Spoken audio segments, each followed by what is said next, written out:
Begin today with that reported chemical attack in Syria. The number of dead is now up to 69, with dozens more injured. Those numbers come from activist groups with links to militants on the ground. The attack has the attention of the world, from U.S. President Donald Trump to the United Nations Security Council. All condemn it, but there is still division surrounding who's responsible and what the appropriate international response should be. President Trump addressed the event in a joint press conference with King Abdullah of Jordan this afternoon. RT's Alexei Yarshevsky joins us now with more on what he said. Alexei, a change in Trump's tune today for people listening, no? Well, yes, absolutely. A lot of tough talk coming from the White House today when Donald Trump addressed the press together with his Jordanian colleague. Now saying, first of all, he actually began his address to the press by condemning the attacks, which he believes were orchestrated by the Syrian government. Let's listen. These heinous actions by the Assad regime cannot be tolerated. That crosses many, many lines, beyond the red line, many, many lines. It's worth reminding that there hasn't been any sort of concrete evidence so far or investigation whether Assad's government actually used chemical weapons against the people in Idlib province. But nonetheless, what Trump said today, and this is one of the biggest highlights of his address, and particularly when it comes to Syria, is the changed attitude that he's had following this attack. Let's listen. That was a horrible, horrible thing. And I've been watching it and seeing it, and it doesn't get any worse than that. And I have that flexibility, and it's very, very possible, and I will tell you, it's already happened, that my attitude toward Syria and Assad has changed very much.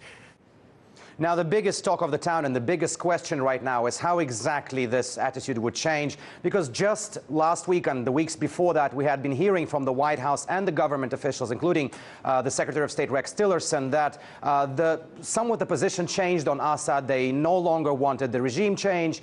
They want a democratic, peaceful process. Well, right now, the biggest talk of the town is whether Trump's latest change of attitude towards the Syrian leader would result in any sort of action. Of course, that's something we could see. In fact, Trump was pressed on this matter by journalists, but he evaded any direct answer, being very coy, saying that he would not disclose his course of action at this moment.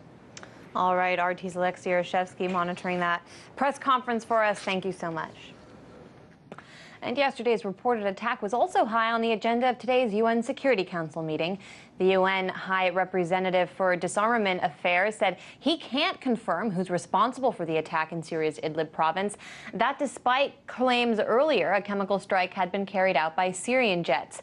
However, that didn't stop some from tough talk.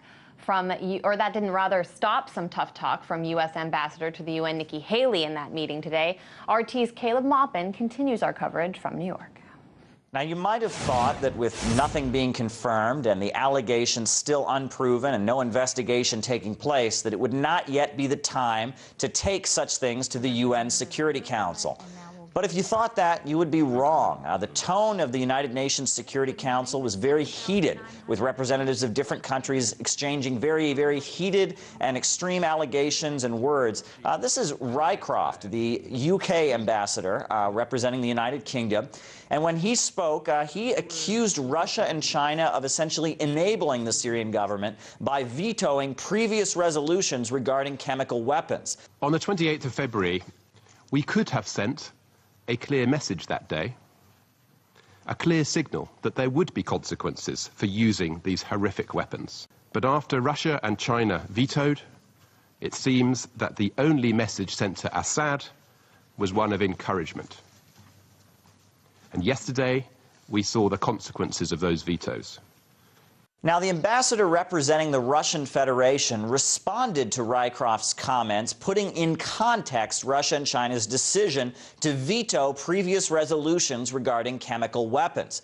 He then went on to talk about how the red line around chemical weapons essentially enabled and created an opportunity for terrorists, that if any kind of chemical weapons provocation could be created, this would lay the basis for international forces to move in and topple the Syrian government. He explained explained that this creation of a red line around chemical weapons was almost an invitation to forces that were working to topple the Syrian government. He went on to describe the efforts and the use of chemical weapons by terrorists, something that doesn't seem to be highlighted or commented on by Western leaders. You better give an account of what the UK does in terms of regulating the situation in Syria. And you ask questions from Russia and China. Do you have some kind of responsibility? No. And it's all come from an obsession about regime change. Let's talk about the genesis of the problem.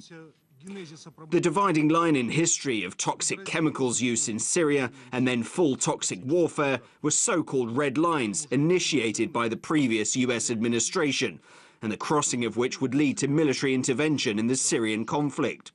This decision was a starting point for the next provocations from terror and extremist organizations, with the further use of chemical weapons. They wanted to discredit Damascus officials and give them a cause to use military might against a sovereign state. Now, as the meeting concluded, U.S. Ambassador Nikki Haley, representing the new Trump administration, took to the floor and repeated the allegation that the Syrian government was responsible for chemical attacks, and from there went on to make a threat of unilateral action against Syria outside of the United Nations. I will now add this. When the United Nations consistently fails in its duty to act collectively, there are times in the life of states that we are compelled to take our own action. For the sake of the victims, I hope the rest of the Council is finally willing to do the same. Now, when previous administrations talked about unilateral action, this generally was an indication that the U.S. was considering a military attack. Now, at this point, it's not clear if that's what Haley and the new Trump administration have in mind when they use this kind of language, but the words are certainly serious.